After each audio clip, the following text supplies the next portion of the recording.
मैं पंकज नथानी, अपर निदेशक अर्थ एवं संख्या, आज आपके समक्ष इस अध्ययन कार्यक्रम में मूल रूप से दो विषय वस्तु पर ध्यान केंद्रित करेंगे। एक विषय है जो सुशासन का शब्द है, ये किस प्रकार से उजागर हुआ और आज इसको किस परिप्रेक्ष्य में, किस रूप में हम जानते हैं। दूसरा जो नागरिक अधिकार पत्र है, या जिसको आमजन की भाषा में सिटीजन चार्टर कहते हैं, वह सिटीजन चार्टर क्या होता है, उसका क्या स्वरूप है और उसको किस प्रकार से विभागों द्वारा बनाया जाना है। तो जहाँ तक पहला शब्द है जो सुशासन का है, ये जो शब्द है ये मूल रूप से जो मल्टीलेटरल एजेंसीज़ हैं उनके द्वारा जो विभिन्न रिपोर्ट बनाई जाती हैं, जो विभिन्न कार्यक्रम चलाए जाते हैं, उनके जो प्रतिवेदन बनाए जाते हैं या उनके जो नीतिगत विषय होते हैं जिसके अंतर्गत वो राष्ट्रों की, राज्यों की फंडिंग करते हैं, उनको वित्तीय संसाधन उपलब्ध कराते हैं, उन दस्तावेजों में ये शब्द उभर के आया।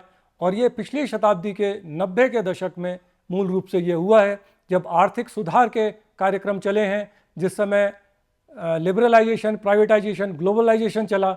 और उसके बाद जब इस शताब्दी में जब मिलेनियम डेवलपमेंट गोल्स आए हैं, जो कि 2000 से लेकर के 2015 तक चले, और आज की परिप्रेक्ष्य में अगर आप देखें तो 2015 से 2030 के बीच में जब सस्टेनेबल डेवलपमेंट गोल्स चल रहे हैं, जो 17 गोल हैं जिन पर ये विभिन्न जो वित्तीय संसाधन उपलब्ध कराने वाली जो संस्थाएं हैं वो राष्ट्रों को संसाधन उपलब्ध कराते समय जो अपने दस्तावेज देते हैं उसमें इसका कहीं ना कहीं जिक्र करते हैं। तो सबसे पहले ये शब्द 1989 में बार्बर बी कॉनेबल प्रेसिडेंट थे विश्व बैंक के, उन्होंने एक प्राकथन लिखा था, एक रिपोर्ट था। उस रिपोर्ट का नाम था sub Saharan Africa from crisis to sustainable development. उसमें ये शब्द उभर कर आया था गुड गवर्नेंस, सुशासन। तो उन्होंने वहाँ पे कहा था a public service that is efficient, a judicial system that is reliable and an administration that is accountable. कहने का मतलब ये है कि पब्लिक सर्विस डिलीवरी का सिस्टम जो है कहीं ना कहीं दक्ष हो, जो हमारी न्यायिक प्रक्रिया है वो विश्वसनीय हो, और जो हमारा प्रशासन है वो उसमें कहीं ना कहीं जवाबदेही निर्धारित की जाती हो। इसके बाद 1992 में विश्व बैंक ने अपनी ही जो वर्ल्ड बैंक की रिपोर्ट होती है उसका एक टाइटल दिया गवर्नेंस एंड डेवलपमेंट, और उन्होंने गवर्नेंस एंड डेवलपमेंट की इस रिपोर्ट में गुड गवर्नेंस, सुशासन के जो शब्द है इसको विस्तार से लिखा। और इसको उन्होंने ये कहा बेसिकली कि हम जो डेवलपमेंट का मैनेजमेंट करते हैं वो मैनेजमेंट अच्छा होना चाहिए, स्ट्रांग होना चाहिए, और ये एक उसी का पर्यायवाची एक रूप से सुशासन है। इसमें एक बहुत विशेष बात विश्व बैंक ने कही, वो विश्व बैंक ने ये कही सरकारें जो काम कर रही हैं उन सरकारों से नागरिक अपने जो सुशासन है उसकी स्वयं मांग करें। इसके बाद 1998 में कोफी अन्नान जो संयुक्त राष्ट्र के महासचिव थे, secretary general I should say, कि वो थे, उन्होंने एक शब्द दिया, उन्होंने इसकी एक परिभाषा दी। और मैं आपको इसलिए बता रहा हूँ जो सुशासन शब्द है इसमें नई नई जो शब्द हैं, शब्दावली हैं, वो किस प्रकार से जुड़ती चली गई, इसलिए मैं इन सारी परिभाषाओं को आपके सामने प्रस्तुत कर रहा हूँ। तो उन्होंने दिया कि good governance is perhaps the single most important factor in eradicating poverty and promoting development. तो संयुक्त राष्ट्र को अगर हम देखें तो वो गरीबी उन्मूलन और विकास से संबंधित कार्यक्रम करते हैं। तो इसीलिए कोफी अन्नान साहब ने इस बात को बड़े महत्वपूर्ण ढंग से सुशासन के दृष्टिगत कहा कि हमें अगर गरीबी हटानी है और विकास के कार्यक्रम करने हैं तो यही सुशासन बेसिकली है। उसके बाद ह्यूमन राइट्स कमीशन, जो यूएन का ह्यूमन राइट्स कमीशन है, उसने 2007 में इसको डिफाइन किया, और उन्होंने बहुत बढ़िया बात कही कि जो इंस्टीट्यूशनल प्रोसेस हैं वो इंस्टीट्यूशनल प्रोसेस ट्रांसपेरेंट हों, अकाउंटेबल हों, और लोगों का जो पार्टिसिपेशन है वो सुनिश्चित किया जाए। तो हम देखते हैं कि जो सुशासन का दृष्टिकोण है वो सुशासन के दृष्टिकोण में धीरे धीरे करके विकास होता चला गया, और सुशासन के दृष्टिकोण में कहीं ना कहीं ट्रांसपेरेंसी, जिसको पारदर्शिता कहते हैं, रिस्पॉन्सिवनेस जिसको संवेदनशीलता कहते हैं, अकाउंटेबिलिटी जिसको जवाबदेही कहते हैं, और पार्टिसिपेशन जिसको प्रतिभागिता कहते हैं, नागरिकों की प्रतिभागिता कहते हैं, ये सारे शब्द जुड़ते चले गए। लेकिन इन सारे शब्दों के जुड़ने के बावजूद और सुशासन का एक परिभाषा विकसित होने के बावजूद ये जरूर होता है कि जब एक चीज़ विकसित होती है तो उसका नेगेटिव साइड भी जरूर विकसित होता है। इसलिए रिकेल एम गिलक्रिस्ट ने 2012 में, क्योंकि ये एक शोधकर्ता है, शोधकर्ता अपने हिसाब से चीज़ों को देखते हैं, तो उन्होंने एक बहुत बढ़िया बात कही कि ये जो सुशासन का जो शब्द है ये पूरे इस जो मल्टीलेटरल एजेंसीज के जो रिपोर्ट्स हैं, जो प्रतिवेदन हैं, जो इनके डॉक्यूमेंट्स हैं उसमें उभर कर आ रहा है। लेकिन ऐसा लगता है कि ये जो डॉक्यूमेंट है, ये जो शब्द है, ये शब्द मात्र एक कैच वर्ड है, इससे ज़्यादा इसमें कुछ नहीं है, क्योंकि शोधकर्ताओं को पॉलिसी से संबंध है। शोधकर्ताओं को ये चाहिए कि वास्तव में क्या सुधार हुए हैं, उनकी कहीं मॉनिटरिंग कर सकें, उसका कहीं इवैल्यूएशन कर सकें और उसके आधार पर ये बता सकें लोगों को कि वास्तव में कहीं सुधार उनके जीवन में हो रहा है कि नहीं हो रहा है। इसी के साथ साथ यूएनएस्केप जो संयुक्त राष्ट्र की ही एक बॉडी है, उसने ये साफ साफ कहा कि गुड गवर्नेंस जो है ये आदर्श सोच है जिसको कि कभी भी प्राप्त नहीं किया जा सकता, या डिफ़िकल्ट टू अचीव है, ये बहुत आसानी से प्राप्त नहीं की जा सकती। और अगर हम अपने भारतवर्ष के परिप्रेक्ष्य में देखें तो हम भी कहते हैं कि राम राज्य स्थापित हो जाए। राम राज्य का जो स्वरूप है कि जिस समय किसी को भी कोई कष्ट ना हो, सबको सारी चीज़ें, सारी सेवाएं समान रूप से प्राप्त हो रही हों और सब जगह सुख संपत्ति हो, इस तरीके का जो राम राज्य की हम परिकल्पना करते हैं, ये एक परिकल्पना है।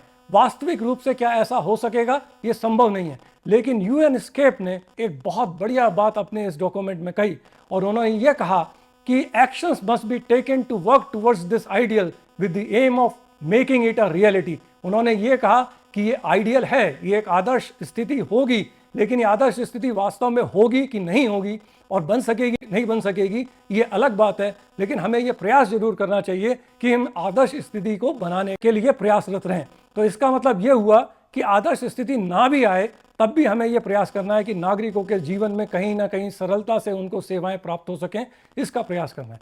तो जिस समय ये सुशासन की परिभाषा विकसित हो रही थी, इसके क्रिटिक्स विकसित हो रहे थे, इसमें सुधार किया जा रहा था, उसी दौरान संयुक्त राष्ट्र ने 8 प्रिंसिपल्स जो हैं वो सुशासन के दिए और ये 8 प्रिंसिपल बहुत महत्वपूर्ण सिद्धांत हैं। मैं कहूँगा ये 8 सिद्धांत जो उन्होंने दिए वो यही कहा कि एक तो प्रतिभागिता हो, नागरिकों की जो भी हम स्कीम बना रहे हैं, योजनाएं बना रहे हैं, प्रोजेक्ट बना रहे हैं, प्रोग्राम बना रहे हैं, उसमें हम नागरिकों की प्रतिभागिता सुनिश्चित करें, उनकी आवश्यकता के अनुरूप ही प्रोग्राम्स को बनाएं।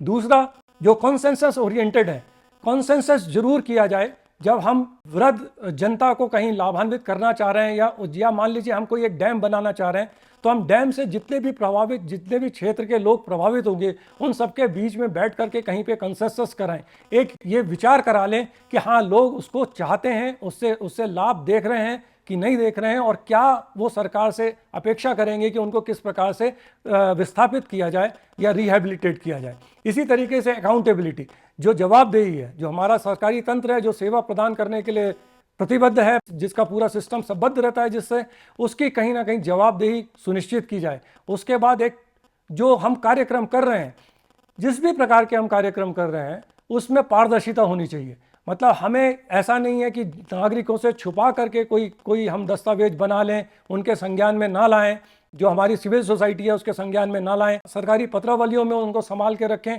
और उनको कहीं नागरिकों को कहीं उनको डिस्क्लोज ना करें, उनको भ्रम में रखें। इस तरीके की स्थिति नहीं होनी चाहिए। हमें पारदर्शिता से काम करना चाहिए, एक रिस्पॉन्सिवनेस होनी चाहिए। अगर हमारी जनता की कोई आवश्यकताएं, जो जनता की आवश्यकताएं हैं, उसके हिसाब से हमें उनके प्रति एक संवेदनशीलता रखनी चाहिए, एक रिस्पांस हमारी होनी चाहिए सिस्टम की। इसके बाद हमारा सिस्टम जो है इफेक्टिव होना चाहिए, इफिशिएंट होना चाहिए। दक्षता हमें अपने सिस्टम में, हो सकता है हमारे संसाधन कहीं कम हो, कहीं वित्तीय संसाधन कहीं कम हो, कभी हमारे मानव संसाधन कम हो, लेकिन इन सबको छोड़ते हुए हमें ये देखना चाहिए कि जो भी संसाधन हमारे पास उपलब्ध हैं, हम उनको किस प्रकार से दक्ष रूप से इस्तेमाल कर सकते हैं ताकि हम नागरिकों को सेवाएं सुलभता से उपलब्ध करा सकें। एक इक्विटेबल एंड इंक्लूसिवनेस होनी चाहिए। इक्विटेबल एंड इंक्लूसिवनेस से यहाँ पे तात्पर्य ये है कि जो भी समाज के जितने भी अवयव हैं, कुछ लोग हैं जो अशिक्षित हैं, जिनका शिक्षा का अभाव रहा है, कुछ लोग हैं जो गरीब हैं, कुछ लोग हैं जो दूरस्थ क्षेत्रों में रहते हैं, भीड़ इलाकों में रहते हैं, वे सब कहीं हमारे विकास के जो कार्यक्रम हैं, जो चीज़ें हैं, जो वस्तुएं हैं जो हम प्रदान करते हों या जो हम प्रोग्राम करते हैं, योजना बनाते हैं, प्रोजेक्ट बनाते हैं, उन सब में उनको इंटीग्रेट करके रखें, उनको कहीं छोड़ ना दें और हम सभी नागरिकों को एक समान रूप से, एक दृष्टि से देखें, एक समान रूप से उनको सेवाएं उपलब्ध कराएं।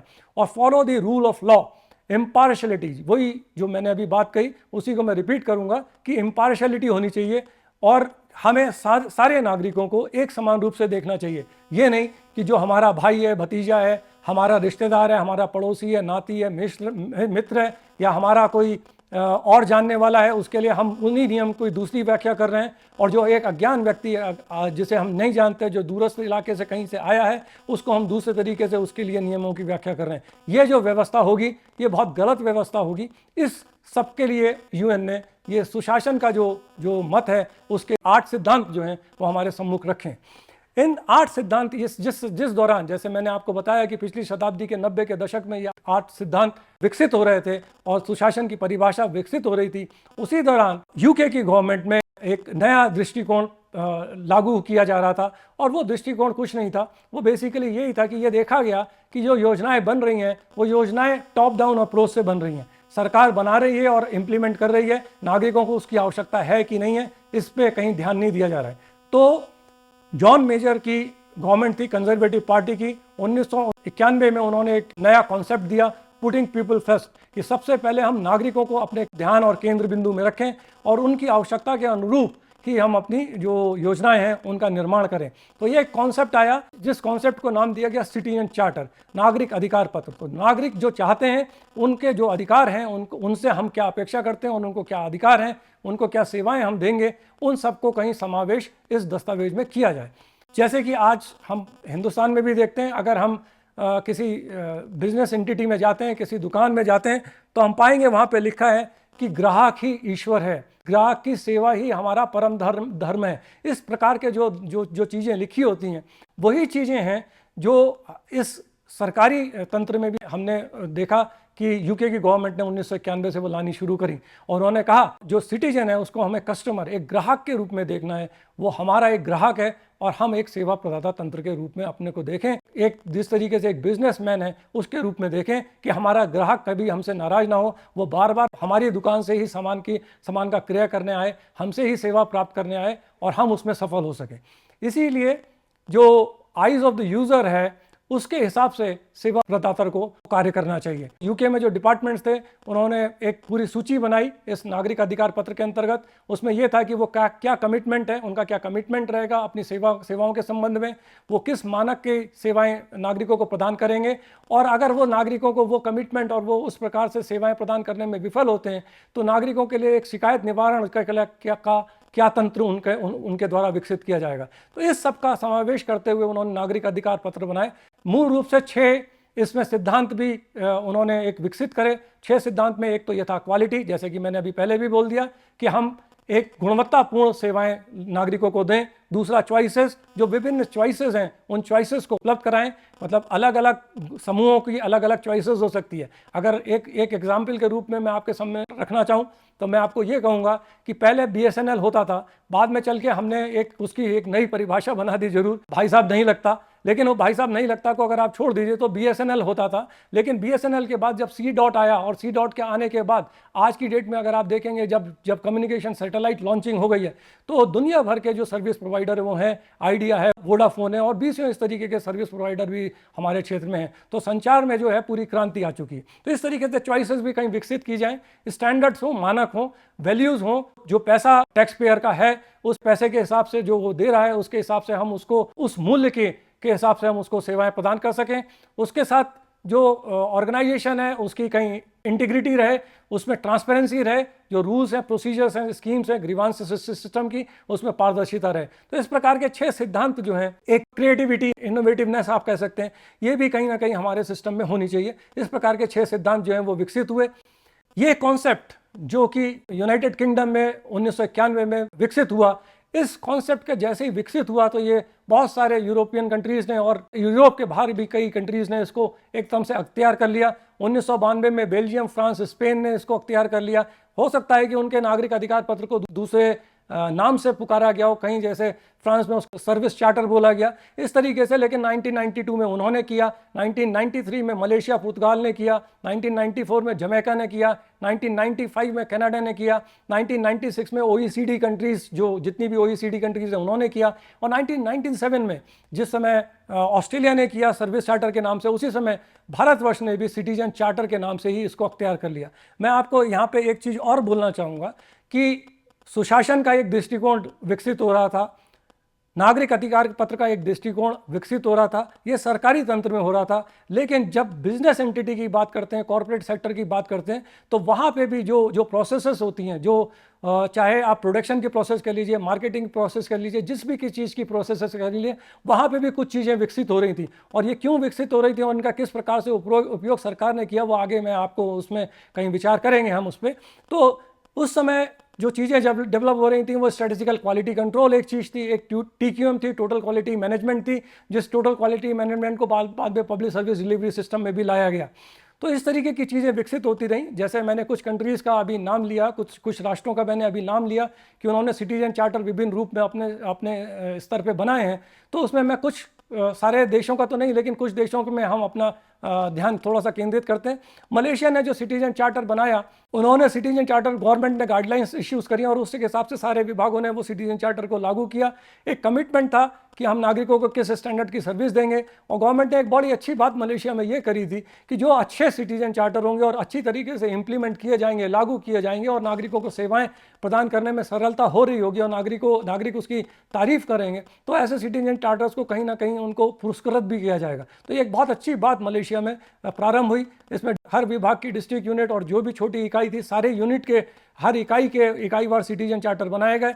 जो सर्विस रिकवरी थी, उन्होंने ये प्रयास किया कि नागरिकों से ये भी पूछा जाए कि क्या सुधार कर रहा है, और इसके हिसाब से उन्होंने अपने सिटीजन चार्टर को इंप्रूव करने का भी प्रयास किया है। ऑस्ट्रेलिया ने सर्विस चार्टर बनाया 1997 में। ये एक टूल था जिसमें चेंजेस को, कहीं जो परिवर्तन लाने थे गवर्नमेंट सिस्टम में, उस परिवर्तन को लाने का प्रयास किया गया। सर्विस डिलीवरी को ध्यान केंद्रित किया गया, परफॉर्मेंस के मेजर्स बनाए गए और परफॉर्मेंस के इंप्रूव करने के भी पूरे इनिशिएटिव्स किए गए। एक बहुत बढ़िया बात थी कि इन्होंने एक वन स्टॉप सेंटर बनाया, जिसको सेंट्रल लिंक के नाम के आज की डेट में जानते हैं। और ऑस्ट्रेलिया में अगर किसी भी नागरिक को कोई भी सर्विस प्राप्त करनी है, तो उसको हर विभाग के से अलग अलग जाके कहीं बात नहीं करनी है, क्योंकि एक अच्छी बात है कि उसमें वहाँ ऐसी कंट्रीज़ में क्या है, ऐसे राष्ट्रों में क्या है कि जो नागरिक हैं उनके एक यूनिक आइडेंटिफिकेशन नंबर है। तो वो यूनिक आइडेंटिफिकेशन नंबर से अप्लाई करते हैं और वो उसी जो सेंट्रल लिंक पोर्टल है उसी पे अप्लाई करते हैं, और जो भी सेवा उनको जहाँ भी चाहिए होती है वो सेवा प्राप्त हो जाती है। ऐसे ही कनाडा ने जो सर्विस स्टैंडर्ड्स इनिशिएटिव है 1995 में, इसको विकसित किया। ये एक फ्रेंडली, जिसको कहते हैं मित्रतापूर्ण एक दस्तावेज था, रिस्पेक्टफुल थी। उसमें कहा गया कि नागरिकों की रिस्पेक्ट करी जाए, उनके संग कोऑपरेटिव बिहेवियर रहे हमारे पूरे सरकारी तंत्र का। ये जो कनाडा का ट्रेजरी सिस्टम था, उस ट्रेजरी सिस्टम ने इसको लागू किया था बेसिकली। और एक फास्टर रिस्पांस टाइम था, रिस्पांस टाइम को बढ़ाया गया। इस रिस्पांस टाइम बढ़ाने के लिए और सेवा आवेदन जो है वो लंबित ना रहें, इसके लिए उन्होंने जो वर्किंग आवर्स थे उनको बढ़ाया, और एक वन स्टॉप शॉपिंग जो है वो नागरिकों को प्रदान करी कि नागरिक एक ही केंद्र में, एक ही जगह पे जा करके सारी सेवाएं जो हैं वो कहीं प्राप्त कर सके।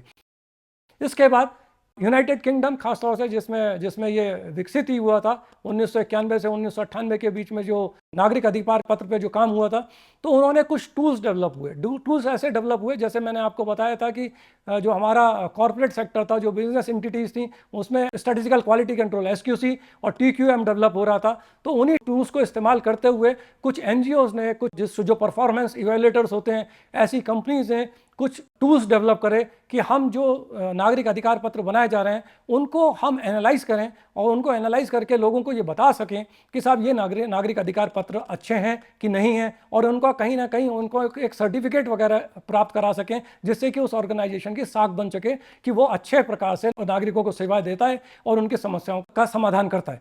तो इस तरीके के जो टूल्स बने, उसमें मैं आज 4-5 टूल्स का आपके सामने नाम रखता हूँ। Business excellence model, investors in people, charters mark, ISO 9000, ये पूरी सीरीज आप देखते होंगे, ज़्यादातर बिजनेस और कमोडिटी सेक्टर में यूज़ होती है, लेकिन ये गवर्नमेंट में भी काफ़ी इस्तेमाल होती है UK में। और बेस्ट वैल्यू, इस तरीके से ये जो टूल्स हैं, ये टूल्स डेवलप किए। इन टूल्स में एक चीज़ बहुत कॉमन थी, हर टूल के विषय में अलग अलग बोलूँ उससे कोई फ़ायदा नहीं है, उससे मैं आपको मूल चीज़ आपको उसकी बताता हूँ कि इसमें यह था कि हर ऑर्गेनाइजेशन, हर एंटिटी जो है वो अपना सेल्फ असेसमेंट करे, एक कंटिन्यूस इंप्रूवमेंट करे, इनोवेट करे, लर्न करे सिस्टम से, जो उसने गलतियां करी हैं, जो खामियां करी हैं उनको सुधारे, और एक culturally totally focused on customer, और एक कल्चर ऐसा विकसित करे जो पूरी तरीके से नागरिकों की आवश्यकताओं पर केंद्रित हो। तो इस तरीके का ये टूल्स जो हैं वो डेवलप होते रहे। इसके बाद एक UK में बहुत एक अच्छी बात हुई। उसमें जो अच्छी बात हुई वो इस परिप्रेक्ष्य में मैं कहना चाहूँगा कि वहाँ पे जॉन मेजर की गवर्नमेंट थी, जो कंजर्वेटिव पार्टी की थी, और 98 में टोनी ब्लेयर की गवर्नमेंट आई जो लेबर पार्टी की थी। लेकिन जैसे कि आप जानते हैं, सरकार बदलने पे सरकार की मंशा नहीं बदलती, सरकार की प्रक्रियाएं बहुत ज़्यादा परिवर्तित एकदम से नहीं होती, उनमें सुधार आता जाता है। तो ये एक सुधार का ही दृष्टिकोण कह सकते हैं। वहाँ पे था पीपल फर्स्ट, इन्होंने 1998 में आकर टोनी ब्लेयर की गवर्नमेंट ने कहा सर्विस फर्स्ट। तो बात एक ही है, सर्विस आप किसको देंगे, वो नागरिकों को ही देंगे। तो वो कहते थे पीपल फर्स्ट, यहाँ पे आप कह रहे हैं सर्विस फर्स्ट, तो बात एक ही है। लेकिन इनकी गवर्नमेंट ने क्या करा कि 9 एक प्रिंसिपल्स, इसमें 9 सिद्धांत जो है सिटीजन चार्टर के बनाए। स्टैंडर्ड्स होंगे, हम बार बार उसी बात को दोहराएंगे क्योंकि चीज़ वही है, अलग अलग रूप में अलग अलग तरीके से बोली गई हैं। तो स्टैंडर्ड ऑफ सर्विसेज होंगे, ओपननेस होगी मतलब ट्रांसपेरेंसी होगी, कंसल्ट किया जाएगा मतलब पार्टिसिपेटिव होंगे, एक्सेस होगी सर्विसेज की, चॉइसेस दिए जाएंगे, rights when they go wrong, जब हम कहीं अगर गलत चले जाएंगे तो हम उनका संशोधन करेंगे, इनोवेट करेंगे, और जो हमारे अदर सर्विस प्रोवाइडर्स हैं उनको भी इंटीग्रेट करेंगे हम अपने सिस्टम में। तो इस प्रकार के 9 सिद्धांत जो हैं वो टोनी ब्लेयर की गवर्नमेंट ने ये दिए। तो लबे-लबाब ये है पूरी बात का जो हमने अब तक बोला है कि सुशासन का एक दृष्टिकोण विकसित हुआ। उसके साथ साथ सुशासन के दृष्टिकोण जब पिछली शताब्दी के 20वीं शताब्दी के 90 के दशक में विकसित हो रहा था, उसी दौरान जो है वो नागरिक अधिकार पत्र का कॉन्सेप्ट भी विकसित हो रहा था। और नागरिक अधिकार पत्र का जो कॉन्सेप्ट ये विकसित हो रहा था, उस नागरिक अधिकार पत्र जो विभिन्न राष्ट्रों ने बनाए उसके रूप से उनको जब एनालाइज करते हैं तो हम ये पाते हैं कि एक सिटीजन चार्टर, एक नागरिक अधिकार पत्र वास्तव में है क्या। तो ये एक दस्तावेज है जिसमें जो सिटीजन को सर्विसेज दी जाएंगी उसका इंटाइटलमेंट उनका लिखा जाता है, जो स्टैंडर्ड्स होते हैं जो सर्विसेज के, वो सर्विसेज स्टैंडर्ड मेंशन किए जाते हैं, जो कंडीशंस हैं जिनको यूजर्स को मिलना है, जो नागरिकों को किन दस्तावेज उपलब्ध कराने हैं या कौन सी कंडीशंस हैं जिसके अनुसार से उनकी किसी सेवा के लिए पात्रता बनेगी, वो उनको सुनिश्चित करनी होती है, वो उसके हिसाब से उनको आवेदन करना होता है। और जो ग्रीवांस हो है, अगर उनकी फिर भी कोई शिकायत है, कोई उनको जानकारी भी हासिल करनी है, तो उसके लिए भी जो ग्रीवांस रिड्यूसल सेल है या मैकेनिज्म है या जो हेल्प डेस्क है, उस हेल्प डेस्क का कहीं ना कहीं विस्तार किया जाए। तो नागरिक अधिकार पत्र से मूल रूप से जो सिटीजन है उनका सशक्तिकरण होता है, और जो कमिटमेंट है विभाग का और जो स्टैंडर्ड्स के संबंध में, जो मानकों के संबंध में उनका कमिटमेंट है, उसके अनुरूप नागरिकों को सेवाएं प्राप्त होती हैं। पब्लिक का ट्रस्ट बनता है गवर्नमेंट सिस्टम में। ये नागरिक अधिकार पत्र का जो फायदा है। तो इस नागरिक अधिकार पत्र को हमें क्यों रखना चाहिए कि सिटीजन जो हैं वो एम्पावर हो सकें, उसकी डिमांड कर सकें सर्विसेज की, स्टैंडर्ड ऑफ सर्विसेज और timely delivery of services ensure हो सके, और जो माल प्रैक्टिसेस हैं वो ख़त्म हो सकें, सिस्टम की अकाउंटेबिलिटी बने, लोगों को जो है सर्विस जो है वो डिमांड ड्रिवन हो सके बजाय कि सप्लाई ड्रिवन। जैसे कि मैंने बोला, टॉप डाउन अप्रोच की बजाय बॉटम अप अप्रोच होनी चाहिए। जो नागरिकों की आवश्यकता है उसके अनुरूप हम उनको सेवाएं दे सकें। इस तरीके का हमारा मंशा इस नागरिक अधिकार पत्र के माध्यम से रहती है। तो अंत में मैं आपको यही एक बारी से बोलना चाहूँगा कि सुशासन का एक दृष्टिकोण है जो विकसित हुआ, उसके साथ साथ नागरिक अधिकार पत्र का एक दृष्टिकोण भी विकसित हुआ। इसको विश्व में ये इमर्ज हुआ या तो मल्टीलेटरल एजेंसीज के दृष्टिकोण से सुशासन का जो परिभाषा है वो परिभाषा आई, और जो नागरिक अधिकार पत्र है ये यूके से विकसित हुआ। लेकिन यूके से इसको बहुत जल्दी इसका जो अच्छी मानसिकता थी, उस मानसिकता को बहुत सारे राष्ट्रों ने लिया, बहुत सारे राष्ट्रों ने उसको लेकर के विभिन्न रूप में अपने नागरिकों को सेवाएं प्रदान करने के लिए, अपने तंत्र के सुदृढ़ीकरण के लिए इसको इस्तेमाल किया गया। और इसी में हिंदुस्तान ने भी एक प्रगति करी 1997 में। इन्हीं शब्दों के साथ मैं आपको धन्यवाद ज्ञापित करता हूँ और उम्मीद करता हूँ कि आप मेरे इस अध्ययन कार्यक्रम में पुनः सम्मिलित होंगे। धन्यवाद।